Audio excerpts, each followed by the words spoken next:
Hi, it's Laura here and welcome to this summary on how we can take more tricks as declarer. Now the first and most important thing to think about is that we're trying to get tricks with cards that we shouldn't necessarily win tricks with, or in a suit contract we're trying not to lose tricks that it feels like we should lose. Now when we think about this sort of principle, what we basically want to be doing most of the time is playing our little cards up towards big cards, because this gives us a greater chance, and also most of the time we want to work on suits rather than just winning tricks that we know we always will win. We want to put those ones in the bank, and what we want to do is we want to collect them later. So most of the time our general principle is going to be that when we see a hand, we have a look at it. In no trumps we count our winners, in a suit contract we count our losers, and then we figure out what work we can do. After we do our work, then we go back to the bank and we collect tricks that we always would have won. Now there's a couple of tricks of the trade in thinking about suit contracts and no trumps, and they do differ. One thing that is common with both of them is you always need to consider your entries. Now entries are a way of communicating between either hand. What I like to think about is, especially in no trumps, if there's one hand that I want to set up, so one hand I know there's some winners I want to work on, I always need entries to that hand. So if I've got a choice about which hand to win a trick in, I'll always choose the other hand, because I know that at some stage I'll want to get to that hand and win some tricks there. In suit contracts, a way I like to think about it is, which hand do I need to do some work from? So do I need to take finesses, or do I need to trump things? And you'll always need entries to that hand. So that's one thing to consider.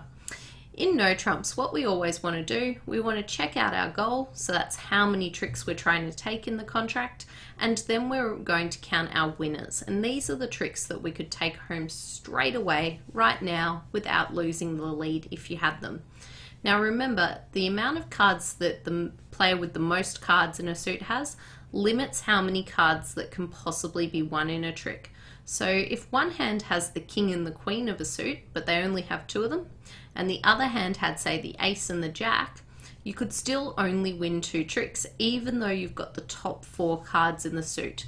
And that's because both players only have two cards. So that's a really important principle to remember.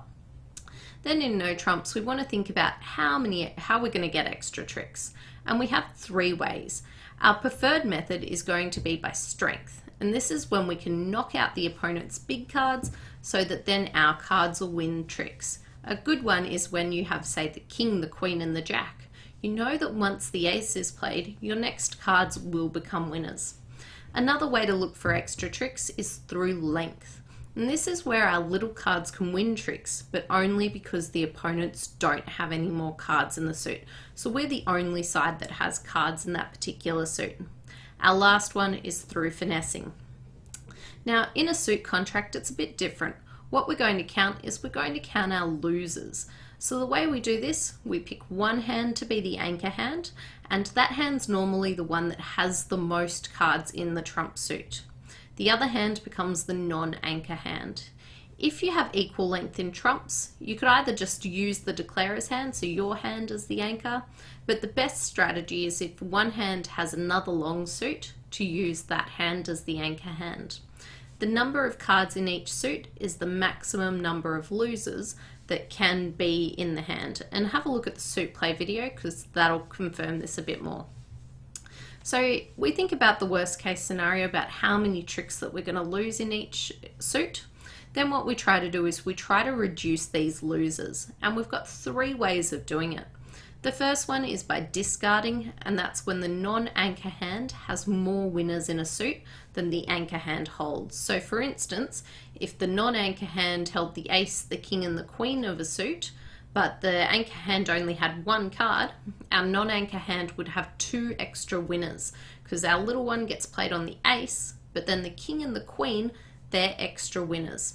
Extra winners are our favorite way of getting rid of losers, because we could discard two bad cards from the anchor hand. The next way is by trumping. So if the non-anchor hand has less cards in a suit than the anchor hand, we can trump those losers. And the last one is by finessing. Now in a suit contract, the things we really need to think about are our entries, but also, do I need to do my work first, or can I afford to draw trumps?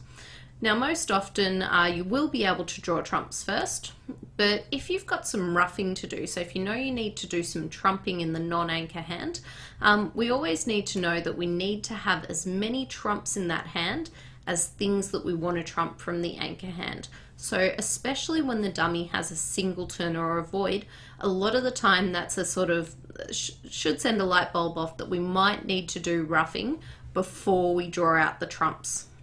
So that's how we start to figure out our plan for working at a suit contract. So take a look at the example hands videos, and if you have any questions, email me at bridgefid@gmail.com.